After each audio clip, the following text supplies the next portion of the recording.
great Uncle Boer, Motti, Gadish.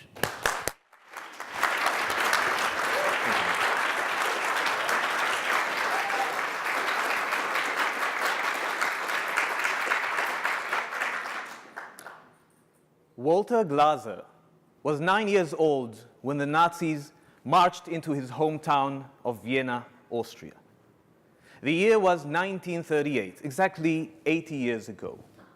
And immediately after the annexation of Austria to Germany, the Nazis started persecuting the Austrian Jews. And Walter was the only child of a Jewish family. Fellow Toastmasters, I can tell you his story because Walter survived the Holocaust. And I had the privilege of hearing his testimony to the Jewish Holocaust Center in Melbourne. His father, Hans Glaser, was not only a Jew, but a registered member of the Social Democratic Party. And as such, he got a warning that his name was on the blacklist of the Gestapo. And he could either leave Austria quickly, or he would end up in a concentration camp. So Hans Glaser had to flee Austria with his wife and son, but where in the world would they go? He knew by hearsay that some distant uncle of his had emigrated to Australia many years earlier. He wasn't in touch with him. He didn't know where he lived. He didn't even know the full name. He only knew the surname, Borer. Desperate times call for desperate measures. So Hans Glaser went to the British Embassy in Vienna, picked up the Melbourne and Sydney phone books, and looked up every Borer. He found 6. He then wrote a letter saying, "If you are my relative, please help us. We must leave Austria urgently. Our lives are in danger."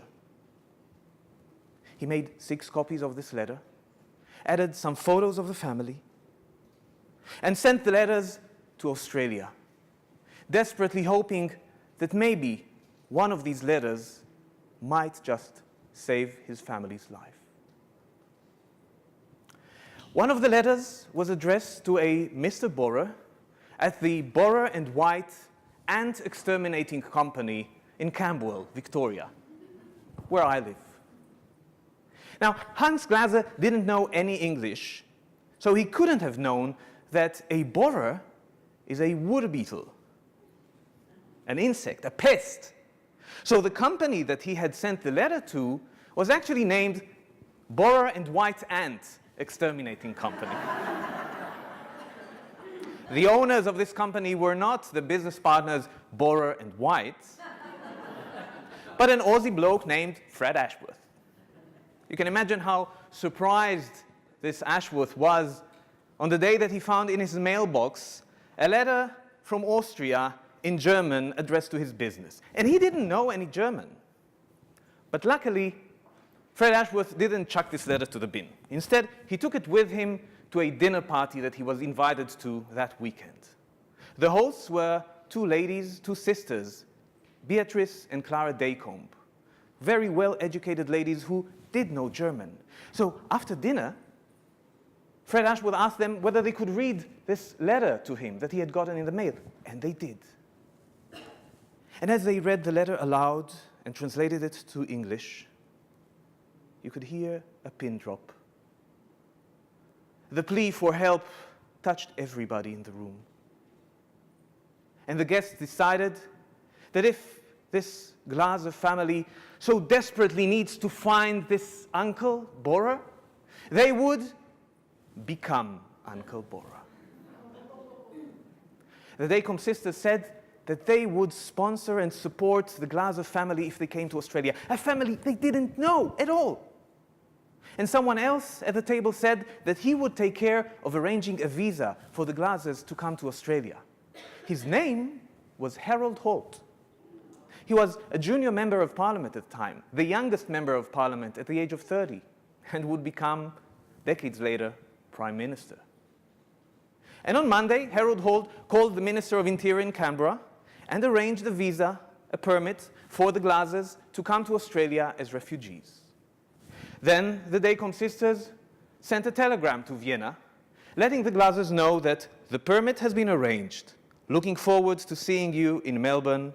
Love for all, Uncle Bora. The Glazers were kept out of the secret because they were not to know, the Germans were not to know that they didn't actually have family in Australia. When the good news reached them in Vienna, the Glazers packed whatever they could, got on a train to Marseille, and from Marseille on a ship across the sea to Australia. They arrived in Port Melbourne in November 1938. And as they disembarked the ship and walked down the gangplank to Station Pier, a group of people were standing there waiting for them, holding up a banner that read, "Welcome, Dr. Glaser." So Hans Glaser walked up to these people and asked them, "Which one of you is Uncle Bora?" And they answered, "We all are."